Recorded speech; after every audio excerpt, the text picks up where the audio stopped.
जहां कहीं भी सरकारी पैसे से बहाली होती है, पब्लिक सर्वेंट की बहाली होती है, पब्लिक एम्प्लॉयमेंट होता है और सरकार से उसको वेतन मिलता है, तो उसमें देश के सभी नागरिकों को उसमें अपीयर होने का, भाग लेने का मौका मिलना चाहिए। ये भारत का संविधान कहता है।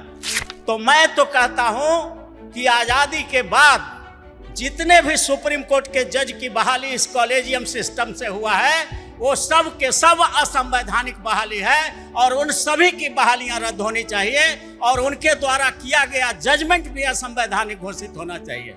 कि मुकदमा हमारा, वकालत तुम्हारा नहीं चलेगा, नहीं चलेगा। हम आरक्षण विरोधी वकीलों का सार्वजनिक बहिष्कार करा देंगे पूरे देश में। उसका वकील ही नहीं बनेगा तो जज भी नहीं बनेगा, न्यायपालिका से उसकी स्वतः विदाई हो जाएगी। और कांशीराम साहब ने हंसते हुए कहा, अरे ये तो तुमने बहुत अच्छा नारा निकाल दिया, इसको पूरे देश में फैलाने की जरूरत है। आज भी आप लोग को विश्वास दिलाना चाहता हूं, कॉलेजियम को क्यों नहीं हटाना चाहता है सुप्रीम कोर्ट और हाई कोर्ट के लोग? इसलिए क्योंकि उसको पक्का विश्वास है कि परीक्षा से जो ही होना शुरू होगा हाई कोर्ट और सुप्रीम कोर्ट का जज का बहाली, तो एक भी हमारा बाल बच्चा आरक्षण विरोधी समाज का एक भी वकील क्वालिफाई नहीं करेगा। सब के सब schedule caste, schedule tribe, OBC minority का लोग हाई कोर्ट और सुप्रीम कोर्ट में आकर के भर जाएगा। तो मंच पर ही मैंने कहा था कि लालू जी, आपका बेल का केस अगर अरुण कुशवाहा जज रहे, उसके यहाँ आ जाएगा तो ऑर्डर में ये लिखा जाएगा कि Lalu Prasad is a reputed person, he has remained chief minister of Bihar thrice, his wife was also chief minister, he is respected person, he will never left the country, he will face the trial, that's why bail is hereby guaranteed। लेकिन वही आपका जब मुकदमा अरुण कुमार कुशवाहा के जगह पर अरुण कुमार झा के यहाँ जाएगा, तब ऑर्डर ये लिखा जाएगा कि Lalu Prasad is a reputed person, he has remained chief minister thrice, his wife was also chief minister, he is influential person, he will temper the trial, he will temper the witnesses, he can temper the police officers, he can spoil the witnesses, that's why the bail application of Lalu Prasad is hereby rejected।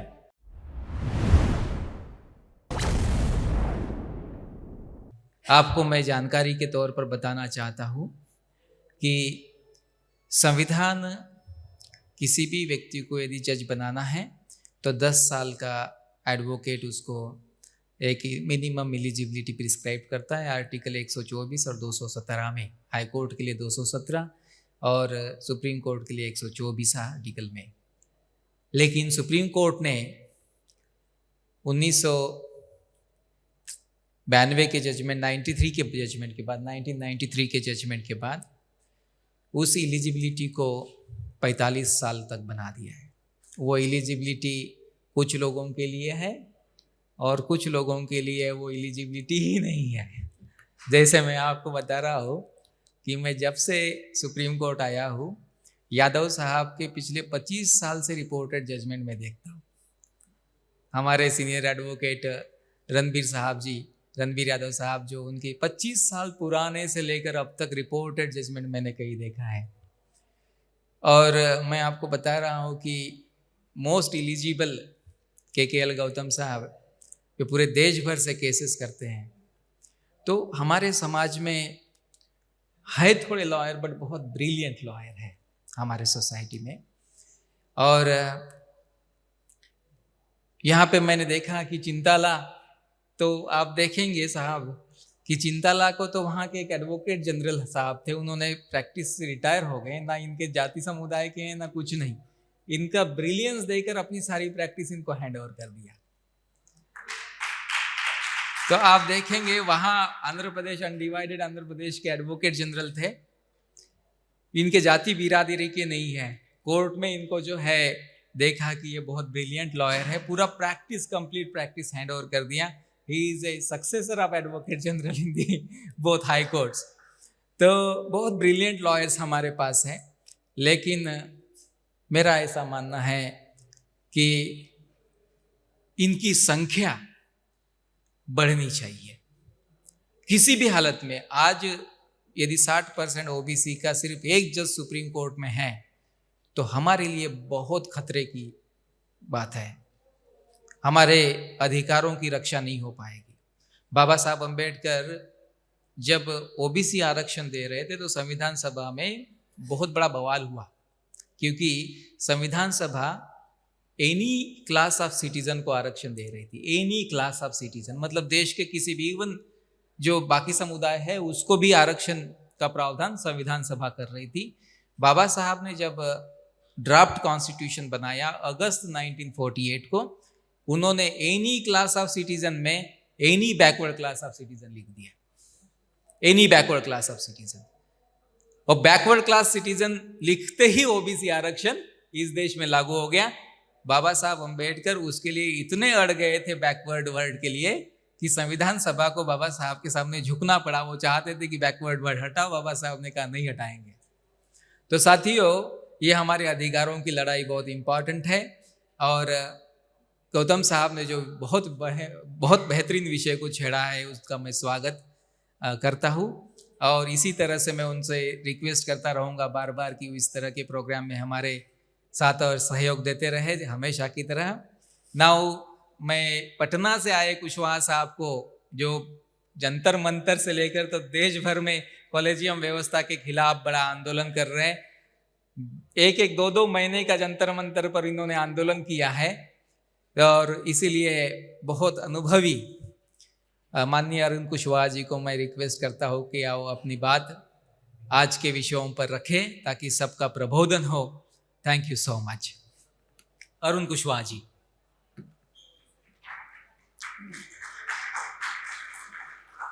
आज सबसे पहले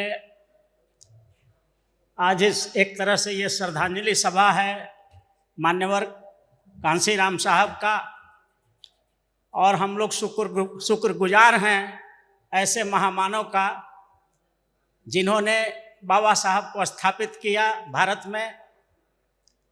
तो सबसे पहले सभा की अध्यक्षता कर रहे अध्यक्ष महोदय, मंच पर बैठे हुए सम्मानित पथ प्रदर्शकगण, लर्नेड एडवोकेट्स और सभागार में बैठे हुए विद्वान अधिवक्ता साथियों, खास करके नौजवान साथियों, यह अगर सच पूछा जाए तो भारत में, इस बात को आप ध्यान से सुनिएगा और कॉन्स्टिट्यूशनल वैलिडिटी देखिएगा, यह मैं जो कह रहा हूं वो बात सही है कि नहीं है। भारत के संविधान का जब निर्माण हुआ तो उसमें आर्टिकल 16 आया है। आर्टिकल 16 क्या कहता है कि पब्लिक एम्प्लॉयमेंट में equal opportunity should be given to each and every citizen of the country. जहां कहीं भी सरकारी पैसे से बहाली होती है, पब्लिक सर्वेंट की बहाली होती है, पब्लिक एम्प्लॉयमेंट होता है और सरकार से उसको वेतन मिलता है, तो उसमें देश के सभी नागरिकों को उसमें अपीयर होने का, भाग लेने का मौका मिलना चाहिए, ये भारत का संविधान कहता है।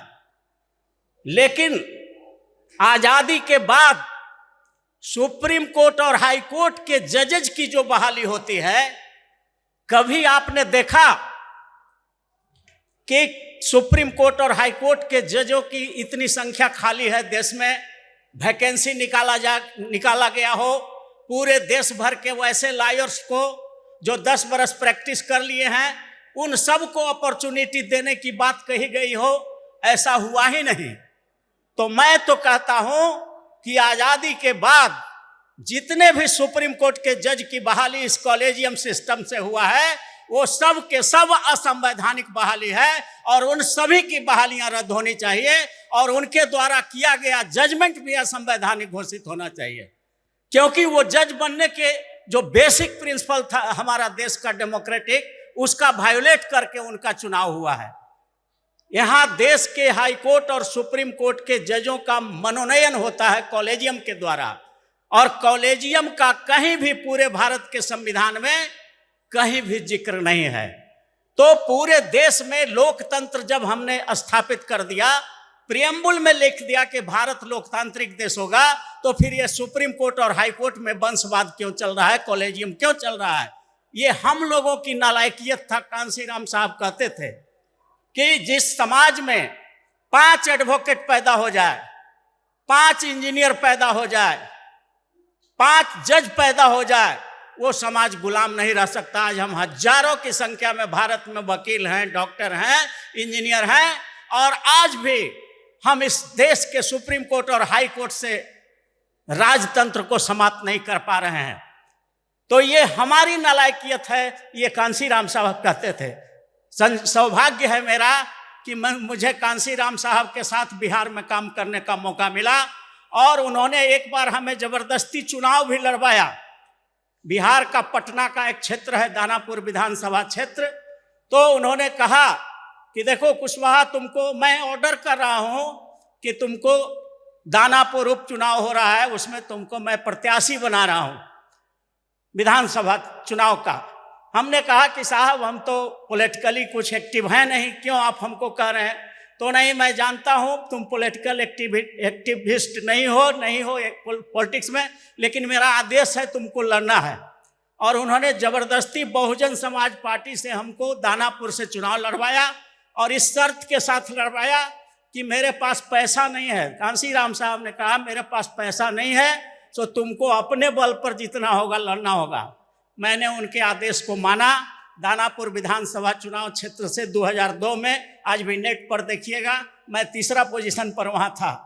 तो उन्होंने हमें लड़वा दिया चुनाव, और ज्यों ही चुनाव का कार्यक्रम चलने लगा, प्रचार में मैं जा रहा था, तो एक दिन उनका फोन आ गया, मिस्टर कुशवाहा सुनो, सो मैंने तो कहा था कि मेरे पास पैसा नहीं है, लेकिन मायावती का बर्थडे हो गया, उसमें हमको 2 लाख रुपया गिफ्ट लोगों ने दिया है, तो मैं चाहता हूं कि वो पैसा तुमको चुनाव लड़ने के लिए भेज देना चाहता हूं। मैंने कहा कि साहब वो पैसा आप क्यों देंगे, बहन जी का गिफ्ट का पैसा हम खुद कर रहे हैं। तो नहीं वो सब छोड़ो, तुम खुद आओगे कि किसी को भेजोगे? तो मैंने उस समय अध्यक्ष थे बिहार प्रदेश महाबली सिंह, जो आज भी सांसद हैं सासाराम काराकाट क्षेत्र से, तो उनको भेजा गया, और उन्होंने मायावती के बर्थडे में जो 2 लाख रुपया आया था गिफ्ट में, वो पैसा हमको चुनाव लड़ने के लिए भेज दिया। ये महानता थी वैसे महापुरुष का, जिन्होंने कहा था कि पैसा नहीं है, लेकिन जो ही पैसा आया तो उन्होंने चुनाव लड़ने के लिए जितना आया उन्होंने मदद किया, और हम लोग वहाँ 3रे नंबर पर रहे। और कांसीराम साहब से हमारी 7-7 घंटे बात होती थी।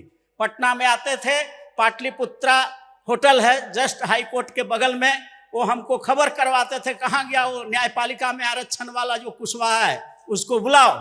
हम 4 बजे कोर्ट से निकलते थे, 11 बजे रात तक डिस्कशन होता था। और कांसीराम का सपना था कि हमको सत्ता की सिर्फ हमें लड़ाई नहीं लड़नी है, संपूर्ण सत्ता की लड़ाई लड़नी है। वो संपूर्ण सत्ता क्या होता है? वो कहते थे कि न्यायपालिका, कार्यपालिका, विधायिका और प्राइवेट सेक्टर का मीडिया, इन चारों तंत्रों में जब तक 90% हिस्सेदारी शेड्यूल कास्ट, शेड्यूल ट्राइब, अत्यंत पिछड़े वर्ग, ओबीसी और माइनॉरिटी का नहीं होगा, तब तक कुशवाहा तुम जान लो कि हमारे लोगों को, जो भारत के संविधान में हमने वादा किया है प्रियम्बुल में कि हम भारत के लोगों को सामाजिक न्याय देंगे, आर्थिक न्याय देंगे, राजनैतिक न्याय देंगे, फौजदारी न्याय देंगे, सभी प्रकार का न्याय देने का जो वादा है भारत के संविधान के प्रियम्बुल में, वो हम कभी पूरा नहीं कर सकते हैं जब तक हम सिर्फ सत्ता के लिए लड़ेंगे, सिर्फ विधायिका के लिए लड़ेंगे तो नहीं हो सकता। हमें न्यायपालिका, कार्यपालिका और मीडिया के लिए भी लड़ना है। वो समझाते थे कि देखो ये चारों पावर हाउस है, न्यायपालिका, कार्यपालिका, विधायिका और मीडिया, चारों पावर हाउस है, और वहीं से सामाजिक न्याय मिलना है, वहीं से आर्थिक न्याय मिलना है, वहीं से राजनीतिक न्याय मिलना है, वहीं से फौजदारी न्याय मिलना है, वहीं से धन, धरती, राजपाट में 90 भाग मिलना है। इसलिए इन चारों तंत्रों में जब तक तुम्हारा आदमी 90% नहीं होगा, तब तक तुम्हें सामाजिक न्याय, आर्थिक न्याय, राजनीतिक न्याय नहीं मिल सकता। और इसीलिए वो कहते थे हमें सत्ता की नहीं, संपूर्ण सत्ता की लड़ाई लड़नी होगी, और उसके लिए संपूर्ण आरक्षण क्रांति एक शब्द उनका इजाद किया हुआ था, संपूर्ण आरक्षण क्रांति, टोटल रिजर्वेशन रिवॉल्यूशन। ये क्या है कि सत्ता के चारों अंग में हमें 90% आरक्षण होना चाहिए, तब हम जाकर के देश के नागरिकों को हर तरह का न्याय दे पाएंगे। आज के पूरे भारत में जितने हमारे नेता हैं वो सिर्फ एक विधायिका के लिए लड़ते हैं, और वो विधायिका भी नहीं, सिर्फ MP और MLA बनने के लिए लड़ते हैं। समाज के लिए उनकी लड़ाई नहीं है। इसलिए आज हम लोग यहाँ पर कांशीराम साहब के 90वां वर्षगांठ पर जब हम जमा हुए हैं, तो हम संकल्प लीजिए कि हम ये सत्ता के चारों अंगों में 90% हिस्सेदारी के लिए संपूर्ण आरक्षण क्रांति, टोटल रिजर्वेशन रिवॉल्यूशन का आगाज करेंगे, और पूरे देश में, और उसका वो रास्ता भी बताते थे। कहते थे कि देखो, जब हम 90% हैं भारत में, तो जब हम 90% हैं, 85% हम हैं, तो 85 से 90% मुकदमे भी हमारे ही लोगों पर है। 90 से 95% litigants are belonging to scheduled caste, scheduled tribe, most backward class, OBC and minorities। तो जब हमारे पास 95% litigants हमारे हैं, तो ये पिक्यूलियर चीज है, विचित्र चीज है कि भारत में मुकदमा हमारा है और वकालत उसका चलता है, आरक्षण विरोधियों का चलता है। तो वो उन्होंने नारा दिया था, वोट हमारा राज तुम्हारा, नहीं चलेगा नहीं चलेगा। तो हमने साहब को कहा कि साहब, न्यायपालिका में हम बोलते हैं कि मुकदमा हमारा, वकालत तुम्हारा, नहीं चलेगा नहीं चलेगा। हम आरक्षण विरोधी वकीलों का सार्वजनिक बहिष्कार करा देंगे पूरे देश में। उसका वकील ही नहीं बनेगा तो जज भी नहीं बनेगा, न्यायपालिका से उसकी स्वतः विदाई हो जाएगी।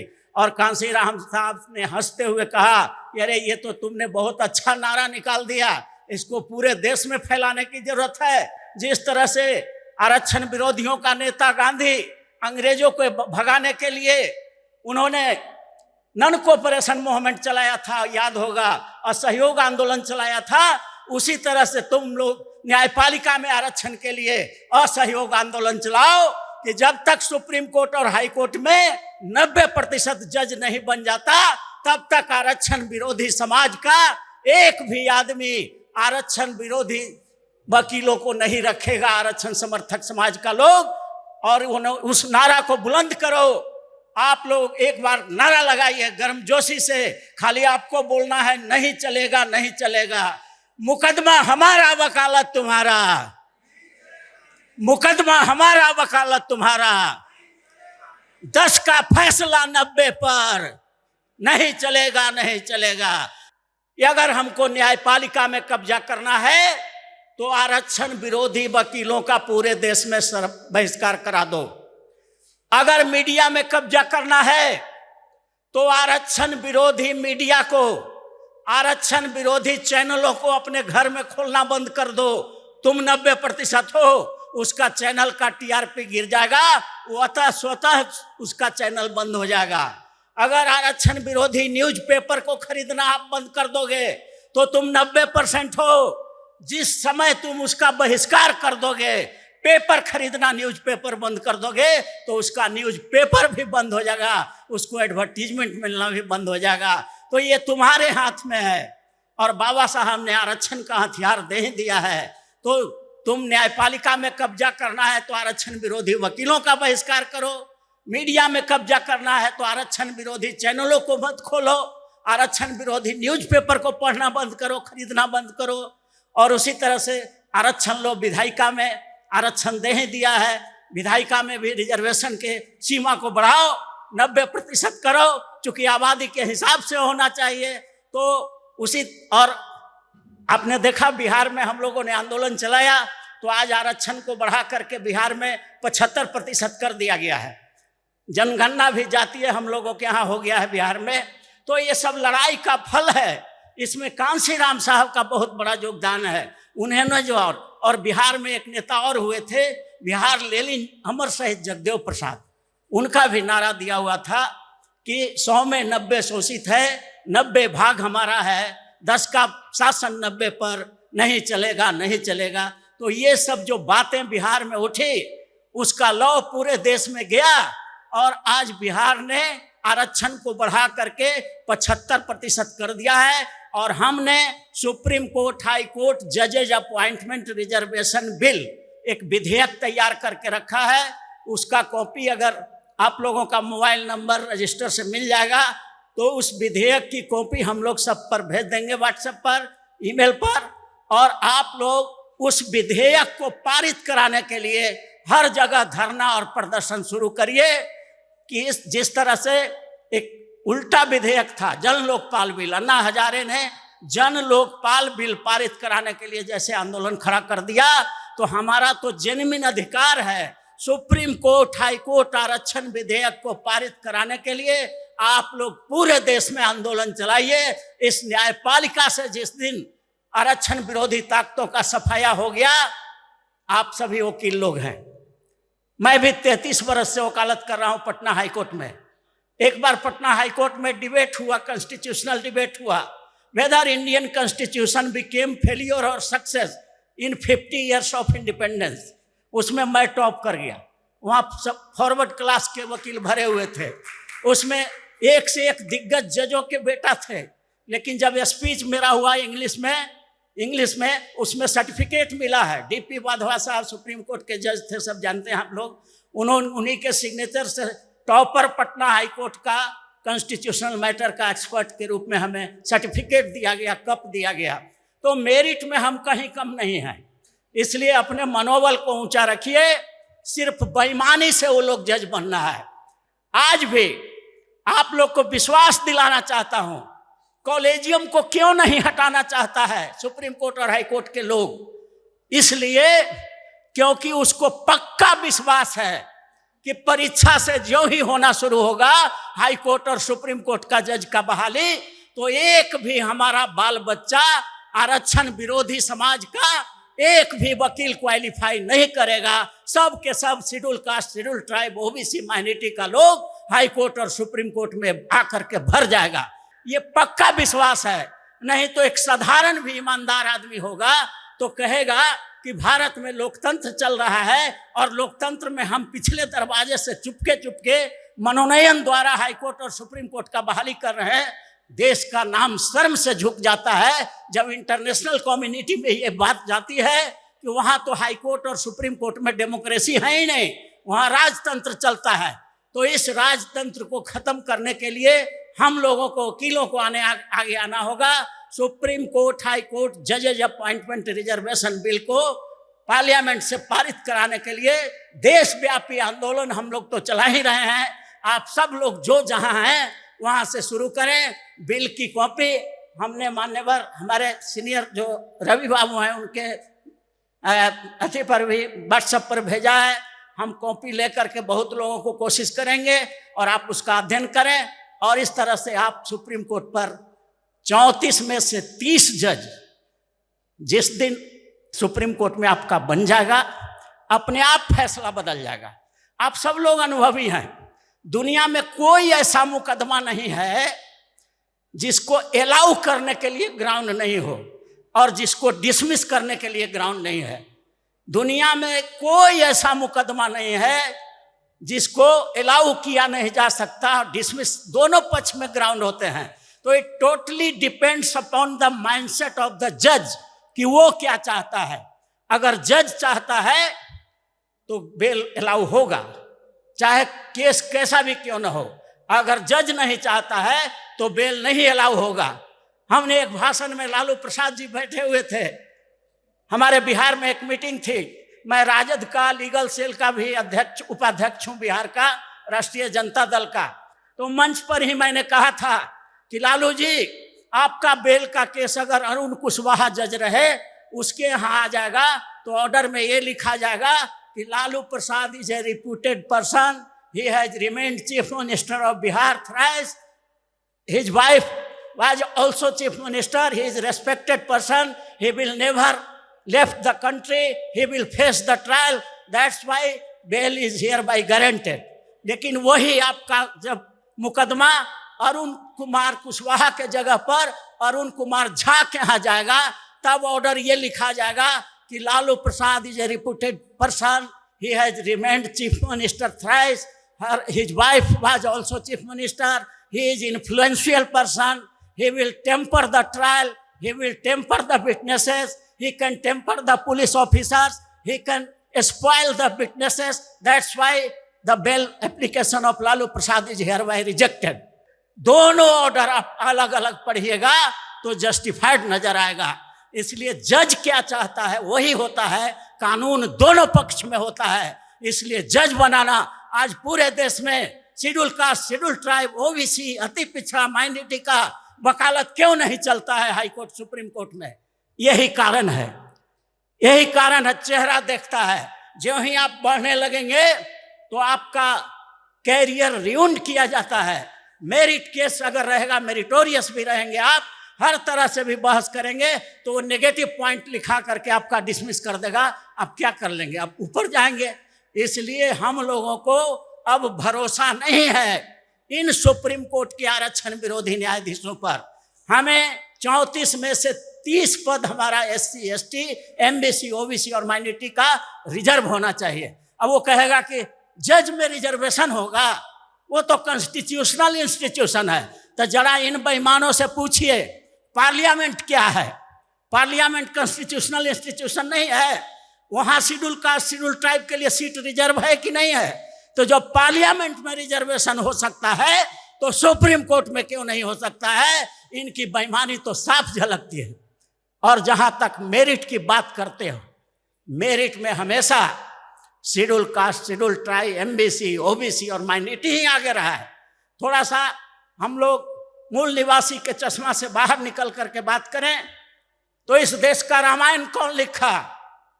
वाल्मीकि डोम था। इस देश का महाभारत किसने लिखा? वेद व्यास मल्लाह था। चारों वेद किसने लिखा? मल्लाह अति पिछड़ा में आता है। इस देश का चारों वेद कौन लिखा? वेद व्यास। इस देश का गीता किसकी वाणी है? कृष्ण, यादव समाज के थे। इस देश का संविधान किसने लिखा? डॉक्टर अंबेडकर। 532 रियासतों को एक किसने किया? सरदार वल्लभ भाई पटेल। देश 200 वर्षों के आज़ादी के गुलामी में जकड़ा हुआ था तो आज़ादी कौन दिलाया? महात्मा गांधी, बनिया का बेटा था। और फिर जब सब कुछ हो गया तो मिसाइल मैन भारत को बनाने मिसाइल मैन कौन कहलाया? APJ अबुल कलाम आजाद। तो सारा देश का काम, रामायण लिखा, महाभारत लिखा, गीता लिखा, वेद लिखा, देश को आज़ाद कराया, संविधान लिखा, 532 रियासतों को SC, ST, OBC और माइनॉरिटी समाज के लोगों ने किया। और जब देश आज़ाद हो गया तो ब्राह्मणों ने भी बड़ा काम किया है। एक ब्राह्मण नाथूराम गॉडसे कमर से रिवॉल्वर निकालता है और गांधी को गोली मारता है, ये महानता है उसकी। और दूसरा ब्राह्मण जवाहरलाल नेहरू इस देश का प्रधानमंत्री बन के बैठ जाता है, ये उसकी महानता है। और एक कायस्थ समाज के थे राजेंद्र बाबू, राष्ट्रपति बन के बैठ जाते हैं। तो सारा काम देश का हमने किया। और जब पद लेने की बारी आई तो हमारे नेता को गोली मारा गया, गांधी को गोली मारा गया। कुर्था में बिहार ललित अमर सहित जगदेव प्रसाद को मंच पर गोली मारा गया, मंच पर, सभा में। मैं भी था उस घेराव में। मजदूरी बढ़ाने के लिए घेराव हो रहा था ब्लॉक का, और वहीं गोली CRPF के द्वारा मार दिया गया। तो इस देश में महान काम हम ही लोगों ने किया है, मेरिट भी हम ही लोगों में है। इन लोगों ने मेरिट के जगह पर हथियाने का काम किया है, गैर कानूनी तरीके से अघोषित आरक्षण लगा के रखा है।